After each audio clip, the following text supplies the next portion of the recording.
Pessoal, realmente não tá fácil para ninguém. Até o governo federal tá precisando de dinheiro. Ele solicitou a Petrobras, Banco do Brasil, Caixa Econômica Federal e BNDES a antecipação de dividendos. A gente vai entender o que está acontecendo e se isso é bom ou ruim para os acionistas. E antes da gente começar o vídeo, eu quero pedir o seu apoio. É muito importante se você puder se inscrever no canal, curtir o vídeo, ativar as notificações, porque isso motiva demais o nosso trabalho por aqui. Vamos então comentar a notícia, pessoal. A fonte dela vai estar aqui no primeiro link da descrição ou no comentário fixado. Eu peguei as principais informações e trouxe aqui para vocês para a gente poder comentar de forma rápida e sucinta, beleza? O governo pede a Petrobras, Caixa Econômica Federal, Banco do Brasil e BNDES antecipação de dividendos para bancar auxílios. E olha só que coisa engraçada. Tesouro prevê que o governo central encerre 2022 com déficit próximo de zero ou superávit. Ou seja, o Tesouro não está prevendo muita coisa, né? Porque ou vai encerrar com déficit ou vai encerrar com superávit. Então, basicamente, ninguém sabe o que vai acontecer. Continuando, vamos ler um pouquinho agora da notícia. Como eu disse para vocês, não vou ler a notícia completa, trouxe apenas os principais pontos que interessam para a gente como investidor.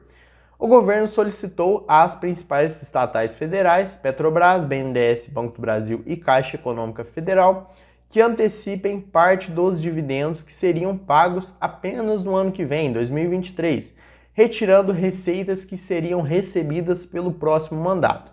Independente de governo, independente aí de opinião política, tá, pessoal? Não quero entrar nesse mérito, a gente vai entender apenas o que está acontecendo e se isso é bom ou ruim para as companhias. O pedido faz parte de uma tentativa de neutralizar neste ano os efeitos da emenda constitucional que liberou 41,25 bilhões às vésperas da eleição e das renúncias fiscais decorrentes da desoneração de combustíveis. Para quem não sabe, né? Aí teve um corte de ICMS sobre os combustíveis, então o governo ele perdeu uma parte da arrecadação dele por conta desse corte do ICMS e através dessa antecipação dos dividendos ele busca suprir essa necessidade de arrecadação. Então é por isso que o governo está querendo fazer isso, querendo que as companhias antecipem as distribuições de dividendos. E antes da gente continuar, eu trouxe aqui as participações do governo em cada companhia. Na Petrobras, a gente pode ver que o governo ele tem 50% de participação. No Banco do Brasil também 50% e na Caixa 83%. E lembrando, pessoal, que independente aqui se é diretamente o governo federal, se é através do Ministério da Economia ou se é através de qualquer outro órgão do governo, no final das contas, é tudo governo, então não muda nada. Então, só para que vocês entendam, antes da gente continuar também, quando você vai investir em alguma empresa, tem que dar uma olhada quem são os sócios majoritários. Por quê? Isso é ruim, isso é errado em investir em empresas que são ligadas ao governo? De forma nenhuma, tá, pessoal? Investir é uma questão pessoal também. Só que você tem que entender que em momentos como esse, em momentos de estresse político, estresse econômico, em momentos de eleição e vários outros momentos aí, essas companhias que são diretamente ligadas ao governo, elas podem ter algum tipo de malefício ou benefício. Então, só para que vocês entendam isso. Continuando também, o governo questionou em ofício se as 4 principais estatais têm condições de aumentar o repasse aos acionistas. Então o governo não chegou e mandou aumentar, né? Não chegou e obrigou e exigiu isso. Ele perguntou se poderia.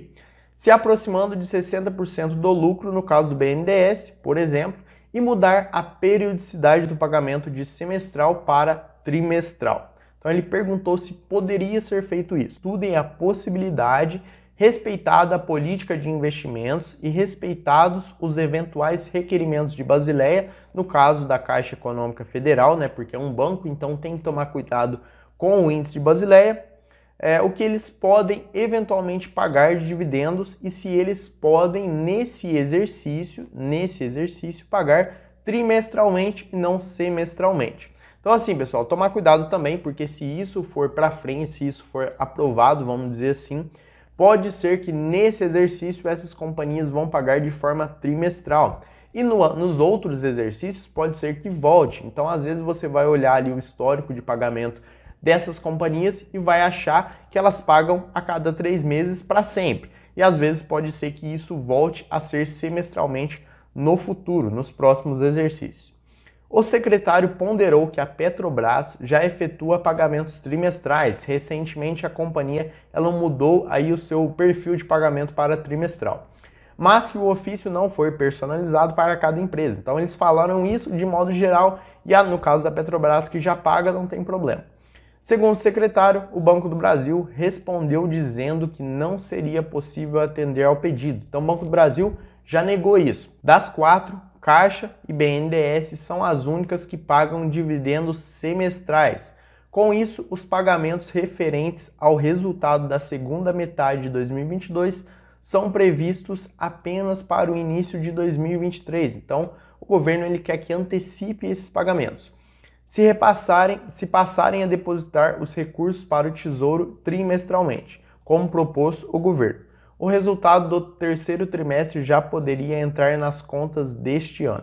Até o momento, o governo já tem garantido o pagamento por parte do BNDES de 18,9 bilhões referente aos lucros obtidos em 2020 e 2021. Procurado pela reportagem, o BNDES informou que o pedido está sob análise.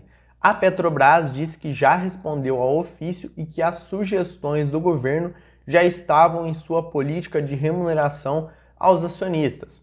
O Banco do Brasil afirmou que já paga aos acionistas 40% do lucro líquido, mais que os 25% exigidos por lei, embora diga que a política prevê a revisão periódica dos parâmetros.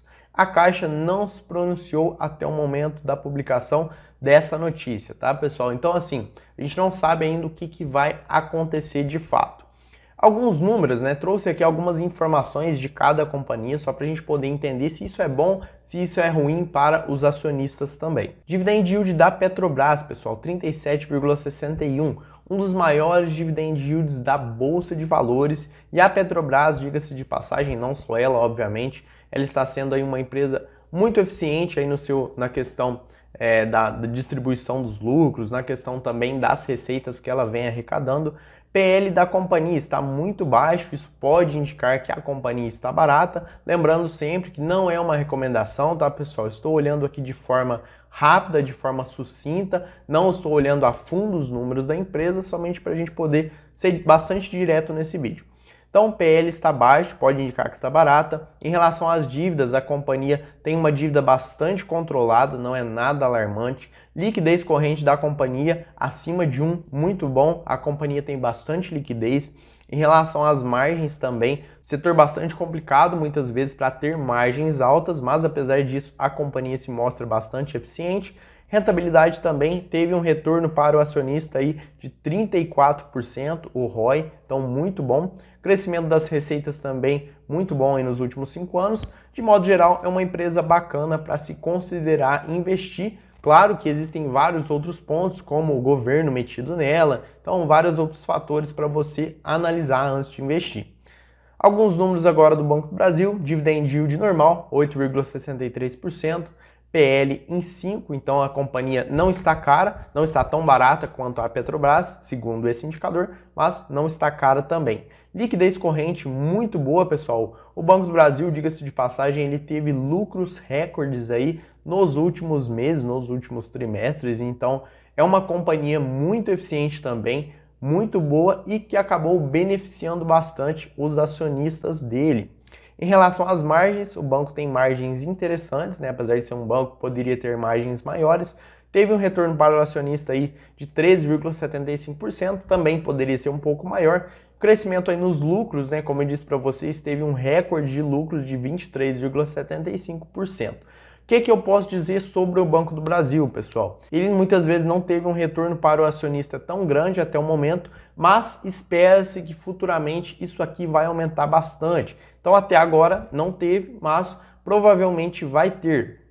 Continuando, alguns números da Caixa, apesar dela ter feito o seu IPO recentemente, já temos algumas informações sobre ela. Dividend yield 7,68%, PL acima de 10, está um pouquinho cara, mas não tanto, né? Outras informações em relação à dívida, a empresa não tem dívida, liquidez corrente, tem muita liquidez corrente, em relação às margens não temos informações, e ROI acima de 15%, está bem legal, e crescimento de receita também está bem interessante. Então, só para fazer um resumo geral disso tudo que a gente viu, disso tudo que está acontecendo agora, é o seguinte: para quem é acionista, isso é bom ou isso é ruim? Claro que eu vou dar a minha opinião, você pode deixar a sua aqui nos comentários, todo mundo é muito bem-vindo aqui.